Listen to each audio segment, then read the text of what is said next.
journey started from AMBO, Yes. and all that.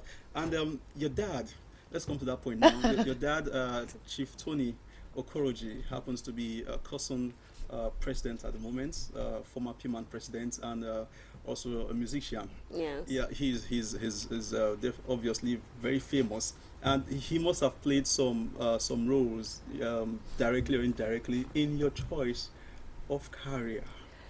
Indirectly. Choice or indirectly, yes, he must have, because you can't take away genes. You can take away genes. That's right. Creativity runs in the family, and so from having, just having, I grew up with music, a lot of music, and then audio and visual, they merged together. So I grew up listening to a lot of music because we had a full library of music. I would read books and watch movies. So yes, that indirectly had a indirectly, but not directly. Okay. Yes. Okay. And what are some of those lessons you've actually picked up from your dad? Is a very strong character. Very. What are some of those lessons you've picked up from him? First of all, one of the, you have to be hardworking. You have to be hardworking. You also have to be very genuine. You have to be humble. You have to be. He's a fighter. He's a dogged fighter. He stands for what he believes in. He doesn't believe in, he believes he's just going the straight way, and that's something that it's not very easy to adapt to that, because I used to be like, what's wrong with this man? This man is slow, because he always wants to do the right thing, and he wants you to do the right thing, and almost sometimes even perfection. Even when that perfection doesn't really exist, he's a perfectionist. He doesn't sleep. He always wants to work. So if my father is busy working, I remember one time we were shooting a documentary and I was in the studio for 7 days. I wouldn't go home to sleep because the man is not even sleeping himself. He's busy doing so. If an old man is working as hard as he's working, why should you be sleeping? Interesting. All right. So I would like to know, when you meet a character like Chief Tony Okoroji, you really want to know what his family is like. How does this man with such strong character and personality, how does he handle his kids? What is his family life like? What was growing up like for you with Chief Tony Okoroji as your father? Growing up was exciting. In the first stage of it, he grew up. He has a lot of sisters. One, and fortunately, he has so many daughters. So I remember he used to give me a bath. Comb my hair. He's the kind of person, even though there was a time when he was very busy with P-Man and all the work, maybe not being around, but if you ever took an assignment to him, he was ready to do it with you. He's a person that because he's very intellectual. Okay. So you want to solve the maths with you, he would do it. His hands-on when he's around, because he wasn't always around, but when he was around, you have his full attention. He's very playful. He plays around with everybody. It's almost like everybody's the same. He has no airs. He's very easy to talk to. And I used to think he actually was a better fashionista than my mother. I mean, at the time, because he would pick clothes that I actually like. So when they go shopping with him and my mom, he picked better clothes than my mom did. So I kind of was like daddy's girl. Yeah, at the time. Okay, that's nice. Tell us about your siblings. How many are you? And there's 6 of us. There's 6 of us, actually, 7. There are 6 of us, and there are 5 girls and 1 boy. I'm the first. I have a brother after me, and then the rest, girls. Girls. Wow. Yeah. Okay. All right. So let me take you back to the house, AMBO. That's where it all began. Okay. For you, I mean, in that formal Yes. sense. Yeah. What are some of those qualities, those skills, those things that you felt the house really imbibed in you, that has really made you who you are right now? First of all, it was in the house that I realized that there's something called training, because it was kind of like to some people it's a reality show, but it really wasn't a reality show for us. It was a workshop, and it was a workshop where we were actually learning hands-on, practically what it was for you to be in front of the camera and how to role play and internalize roles. And so those were the little things that we learned. So it was really a workshop for me. It wasn't just a show where people can watch and vote and choose winners. It was really something that actually was learning. Okay. Yes, I think so. Okay, as you were just saying that right now, I was just looking at you and I was imagining, I was actually imagining you as an Atilugu dancer. I used to, if I bring out my handkerchief and... Do you still dance by chance? It's funny because I went went from being an Ikeagu dancer in primary school to going into the secondary school and being what you would call a hip hop dancer. Okay. Like, we're in social club and we would do what we call miming and stepping, and I still do that, but put on so much weight.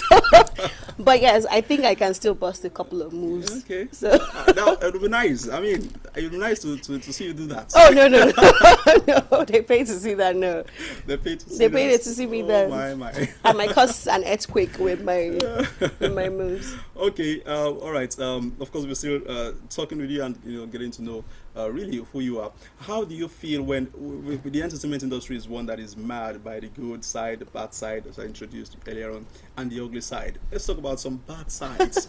Yeah, let's talk about some bad sides. It's of course it's common with most entertainers. Your dad has not even been left out of the bag in terms of controversies. I remember, and one interesting thing is the way he handled them, and I really wonder if you've actually learned from him, in that regard, to that extent. I remember the controversy about Christy SCN Igbokwue's death, 3 million naira. He was accused by Onyeka and Vanguard newspapers and all that, and he actually filed a suit, and he was vindicated in that he has an interesting way of dealing with issues. He gets into it, and somehow you see him vindicated at the end of the day. What does that teach you? Well, first of all, it teaches you. It tells you that there's so many things. It tells you. First of all, you kind of need to play straight. Because when you're a sincere person, really, the truth is that people are going to throw all sorts of things at you. Once you're doing things differently from other people, or once you're playing straight, there are definitely people you're going to cross. And you can't always please everybody, and there's always going to be controversy.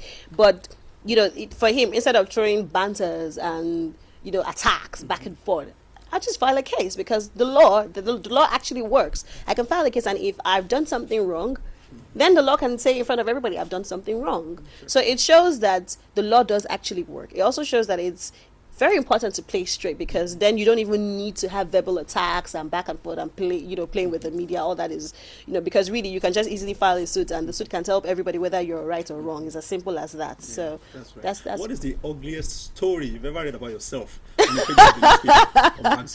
Ugliest? Let me see. Can I think of? I read all sorts of things. Ugliest. I don't know if I would call them ugly. Sometimes you hear some things that they are very strange and malicious, and what would I call it?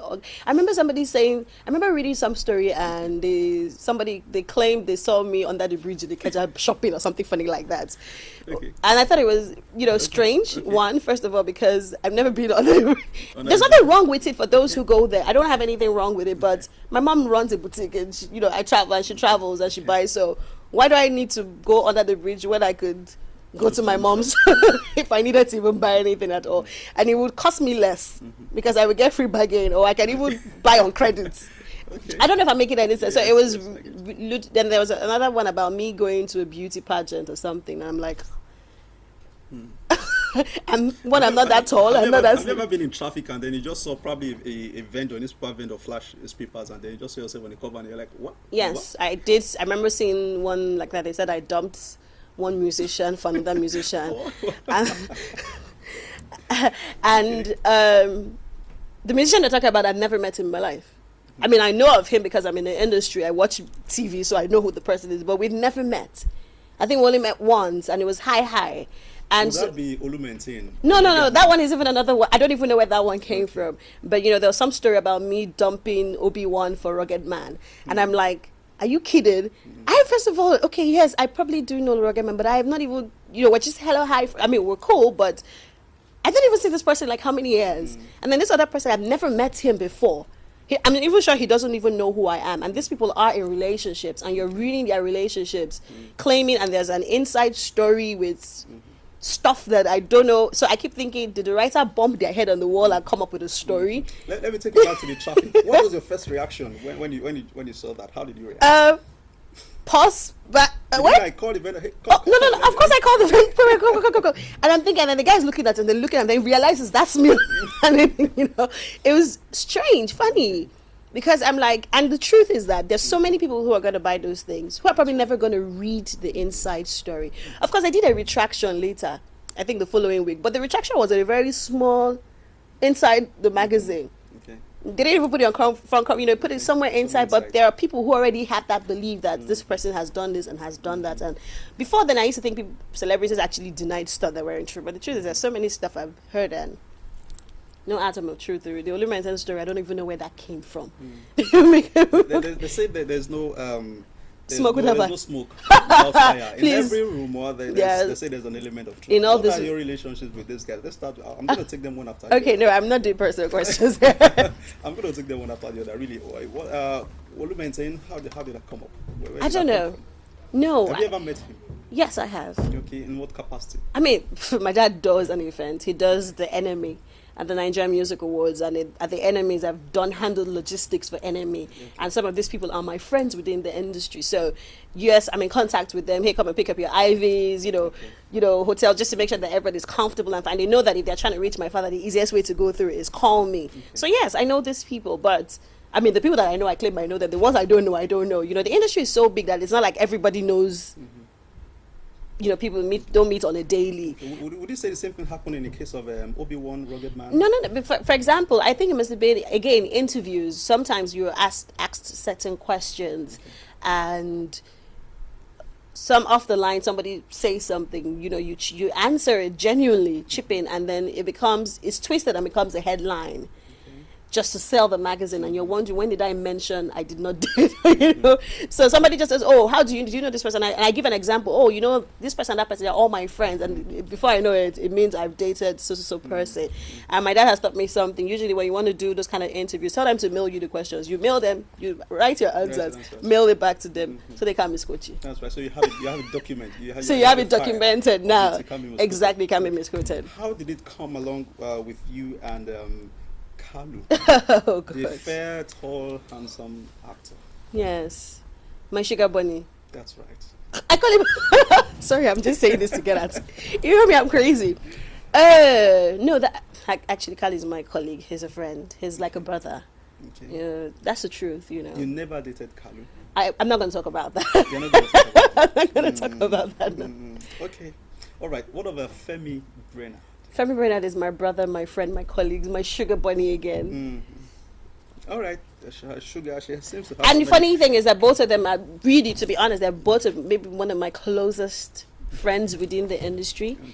And we're all working together. The truth is that we all work together. So, again, I think that some of these stories come from when they see a lady and they see a guy and they see, I don't know why people think that a man and a woman can be close friends. They always feel that they must have something. Yeah. I mean, Femi is like my brother, his wife is my friend, so it's strange where people get, just because you guys hang out, for example, all three of us are working together on a project. That's right. And thank God one of them is married, because next thing you're going to go like, oh, they're doing something. I don't know how that's